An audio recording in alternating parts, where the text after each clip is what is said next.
E aí pessoal, bem-vindos, eu sou o Professor Pinguim, mais uma semana de volta com o nosso canal que tem como intenção dizer que matemática não é só aquela coisa que cai na prova, não é só aquela coisa que é feia e tem que ser decorada, tem que ser trabalhada. Matemática tem muita coisa legal, matemática tem muita coisa bonita, matemática tem muita coisa interessante. Na semana passada a gente falou mais ainda sobre transformadas de Laplace. Basicamente a gente refinou o que tinha visto 2 vídeos atrás, fez um exemplo e falou no meio desse exemplo como resolver equações diferenciais que envolvam aquele sistema massa-mola utilizando o transformado de Laplace. No nosso vídeo de hoje eu estou com uma ideia ousada. A ideia para essa semana é a gente fazer um tratamento da ideia daquele sistema massa-mola, continuar falando sobre sistemas massa-mola, mas dessa vez falando dos fenômenos físicos que acontecem sobre ela. No entanto, a parte ousada do vídeo de hoje é que a gente vai falar da parte de física pela visão de um matemático. Minha formação é como matemático, não tenho grandes pretensões, não tenho grandes conhecimentos como físico, mas aqui a gente pode usar as equações diferenciais para ver o lado matemático de alguns fenômenos físicos que acontecem envolvendo oscilatória e sistemas que envolvem massa-mola. E por consequência os sistemas oscilatórios, como o som, por exemplo.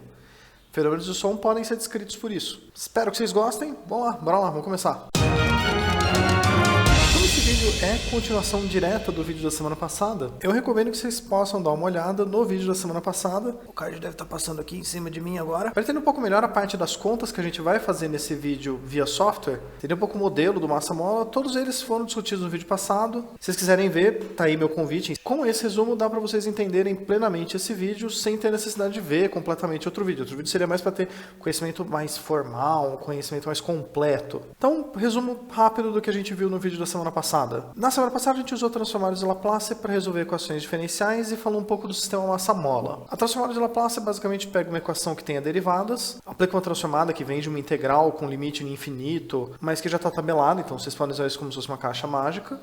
Transforma em polinômios, depois usa essa mesma tabela para encontrar a resposta. A gente fez isso usando o sistema massa-mola. Todos os sistemas massa-mola, seja ele horizontal, seja ele vertical, enquanto você tiver apenas uma massa presa a uma mola, ele vai respeitar esta equação diferencial aqui. M é a massa do objeto que você está trabalhando. Gama é o coeficiente de atrito. É o coeficiente que engloba atrito, resistência do ar. Ele é proporcional à velocidade. Então, por isso ele está multiplicando y', que é a velocidade. K é a constante elástica, a constante da mola. F onde T é a força externa que age sobre o sistema de acordo com o tempo. Você pode ter uma força que não é constante. Um motor que vai dando mais força com o tempo. E aí, se tem uma função que descreve isso, esse é o seu F de T. A gente parte como conhecidos y0, a posição inicial, e v0, a velocidade inicial. No vídeo da semana a gente explicou bem mais detalhado de onde vieram essas equações, como elas funcionam, por que elas funcionam. A gente vai assumir que essa coisa já é conhecida e vamos usar ela para resolver os sistemas. Vamos ver a física do problema mais pelo ponto de vista de um matemático. O objetivo principal desse vídeo é que a gente veja as coisas que são interessantes no problema massa-mola, e nesse vídeo a ideia é mais pensar em qual é a interpretação do problema, qual é a interpretação da resposta que a gente obteve, do que o método de resolução. O método de resolução foi o tema dos 2 vídeos passados. Nesse, as respostas vão ser dadas prontas, eu vou pular toda a parte que faz a transformada de Laplace, pegar já cada problema que a gente propor, já botar ele como resolvido, mas a gente vai interpretar isso e vai pensar nas interpretações e nas coisas físicas do problema. Puxa vida, o Luke decidiu aparecer no começo do vídeo dessa vez. E tá chamando minha atenção. Oi, Luke, qual é a sua ideia para hoje? Poderia ficar mais legal ainda. É uma ideia boa, porque faz tempo que eu não faço animações nesse canal. É uma ótima ideia, Luke. Vamos botar animações que não só mostrem a equação do sistema massa-mola, como que mostrem lá o corpo preso à mola movendo junto. É uma ótima ideia, Luke.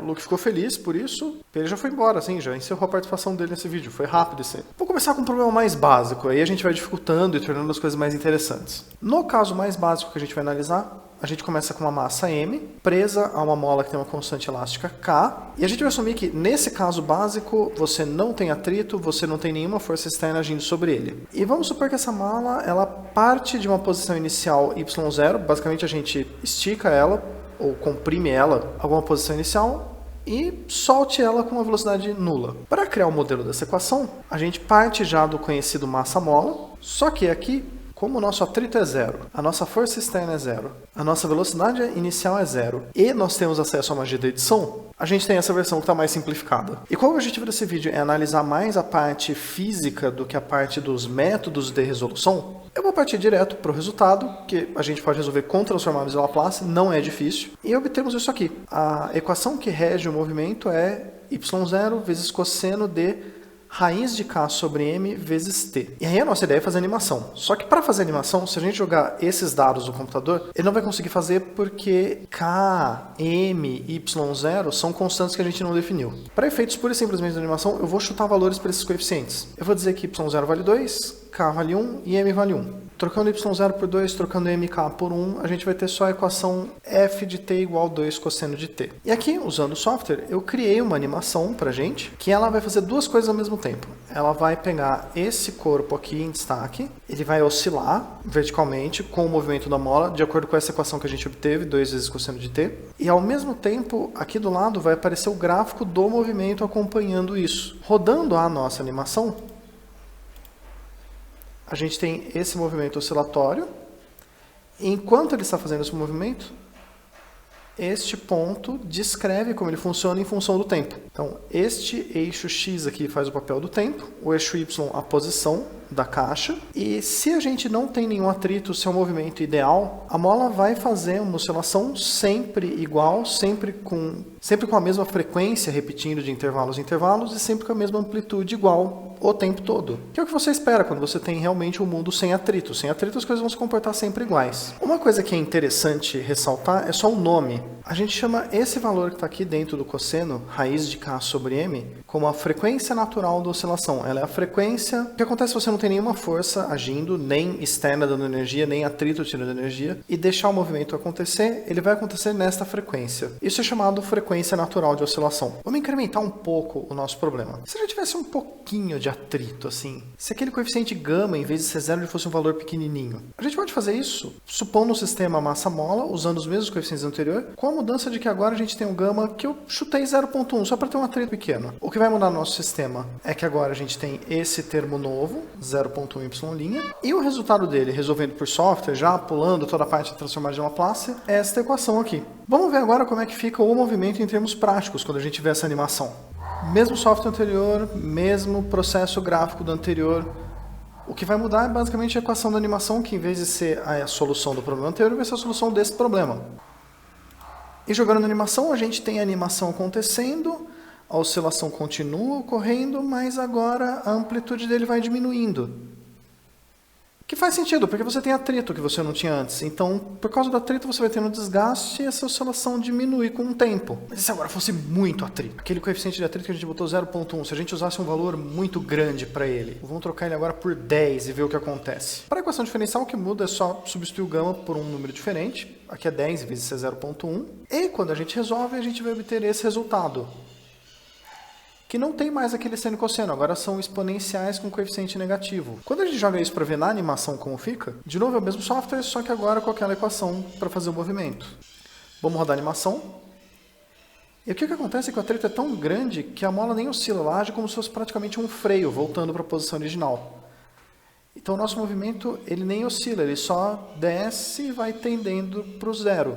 Agora um fenômeno novo, vamos falar sobre batimento. Fisicamente, batimento é um fenômeno oscilatório, quando você tem duas oscilações que tem uma frequência que é próxima uma da outra, mas ela é obrigatoriamente distinta. E quando você sobrepõe as duas, elas vão fazer um movimento composto que ele vai dar um efeito que parece que ele vai e vem, com uma frequência distinta dos dois movimentos que geraram ele. A gente pode simular isso num sistema massa-mola, utilizando uma força externa que tem uma frequência próxima da frequência natural. Então, o primeiro movimento seria a frequência natural, e o segundo seria a força externa que a gente está impondo. Para isso eu vou zerar de novo o atrito, botando gama igual a zero. E aqui assumir que a nossa força externa é esse cosseno de 0.9t.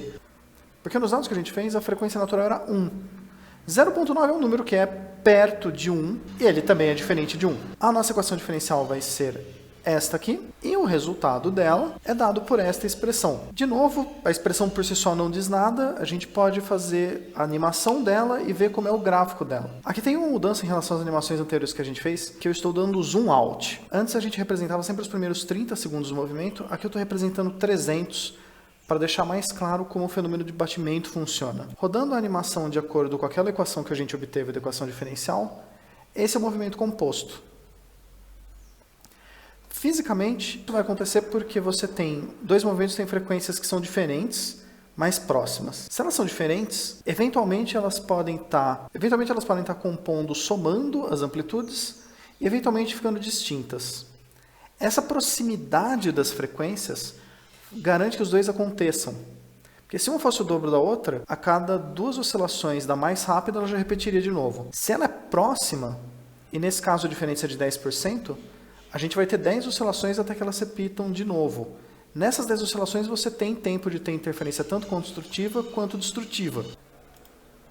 Isso faz com que a gente tenha esse movimento que às vezes constrói, às vezes destrói, às vezes constrói, às vezes destrói. E gera essa coisa do vai e vem, que aqui você tem uma amplitude maior, aí menor, aí maior de novo, aí menor de novo. E faz isso. Eu vou mostrar para vocês o fenômeno de batimento funcionando utilizando um software de som. Eu vou usar um software chamado LMMS. É um software gratuito para edição de som. Quase nunca usei ele na minha vida, mas ele vai ser muito bom para o nosso propósito. Aqui está o nosso software, ele tem um oscilador e aqui embaixo ele tem um tecladinho que funciona como um piano. Eu vou tocar uma nota Dó nele e eu vou tocar também um Dó sustenido, que é a nota mais próxima do Dó, em termos de frequência. A princípio, você não precisa nem perceber a diferença entre os dois sons, Dó e Dó sustenido. O que acontece é que se eu tocar as duas juntas, como são duas notas com frequências próximas, eles vão fazer o fenômeno de batimento, que vão fazer aquele efeito de vai e vem, que a gente viu desenhado, mas agora a gente pode escutar ele acontecendo, de novo. Além disso, outro fenômeno oscilatório que é muito interessante é o fenômeno de ressonância. A ressonância acontece quando você tem um movimento oscilatório que tem a ação de uma força externa que tem a mesma frequência do que a frequência natural de oscilação. Diferente do batimento, que é uma frequência próxima, a ressonância tem que ser uma frequência obrigatoriamente igual. A gente pode simular isso usando uma equação diferencial para ver o que acontece com o movimento, utilizando uma força externa que tem a mesma frequência que a frequência natural. Basicamente, eu vou pegar os mesmos dados do anterior para a gente fazer uma simulação com isso, só que eu vou usar cosseno de 1t, que era a frequência natural que a gente tinha reduzido desde o primeiro exemplo. Quando a gente faz isso, a nossa CDO vai ficar esta aqui, agora é cosseno de 1t em vez de ser cosseno de 0,9t. E quando a gente resolve, nós temos esta expressão, que parece ser a expressão mais bonitinha de todas as que apareceram até agora, com exceção da primeira. Quando a gente programa ela e joga para ver a animação dela acontecendo, a ressonância vai vibrando numa frequência sempre fixa, mas com amplitude que vai aumentando cada vez mais. Isso acontece porque a frequência natural de oscilação e a frequência que você está dando mais energia acontecem sempre juntas. Então ele vibraria naturalmente e quando ele está no ponto mais alto você dá mais energia para que ele desça mais ainda. E quando ele está embaixo você dá mais energia para cima. Você vai dando impulso na mesma frequência que ele já teria o movimento natural dele. Diferente do batimento que você, pela proximidade da fase, eventualmente você está contrário à frequência, na ressonância não, na ressonância você está sempre a favor, então sempre você dá energia. E essa amplitude vai aumentar indefinidamente. A ressonância já foi responsável por alguns acidentes. Existe um muito famoso de uma ponte, que a frequência natural de vibração da ponte era a mesma frequência do vento. E eventualmente a ponte começou a vibrar. É um vídeo muito assustador. É um vídeo bem famoso, talvez vocês já tenham visto. Ele é até assustador. Você vê uma ponte de concreto vibrando como uma Maria Mole. E a ressonância faz isso. Matematicamente a gente pega a equação, vê o comportamento da equação e vê que o movimento ele não para. Ele simplesmente para na animação porque eu mandei ele plotar só durante 60 segundos. Mas se a gente deixar livre, ele vai oscilar para sempre e vai aumentar para sempre. Essa coisa vai até infinito. No mundo real, a mola que está fazendo esse movimento tem um limite do quanto ela consegue esticar. Eventualmente ela vai estourar. Espero de verdade que vocês tenham gostado do vídeo de semana. Foi uma ideia meio ousada, eu queria falar de física, mas eu estou falando de física do ponto de vista de um matemático. Espero que vocês tenham gostado, espero que vocês tenham se divertido. Eu me diverti fazendo esse vídeo, foi interessante ver aplicações de equação diferencial dentro de um outro ramo diferente da ciência, no caso mecânica oscilatória, mas é interessante. Espero que vocês tenham gostado. Se vocês conhecem algum amigo que acha isso legal, quer tirar aquela ideia fixa de que matemática é um negócio que só está em prova, não, a matemática está no mundo, a matemática está aí. Tem coisas bonitas, tem coisas interessantes. Vale a pena dar uma olhada nesse tipo de coisa? Mostra esse vídeo pra ele, mostra o canal pra ele. Ciência é um negócio que merece ser mais divulgado, mais bem falado. Ciência merece mais amor. Se vocês quiserem entrar em contato comigo, meu e-mail tá passando aqui na tela. Vocês também podem me encontrar nos comentários, eu tenho respondido. É isso aí, semana que vem um tópico novo, vamos mudar um pouco de assunto. Passamos 3 vídeos falando de EDO, vamos mudar de novo de assunto, porque senão fica muito chato falar de uma coisa só. E eu espero que vocês fiquem bem. Uma boa semana para vocês, pessoal, e até lá!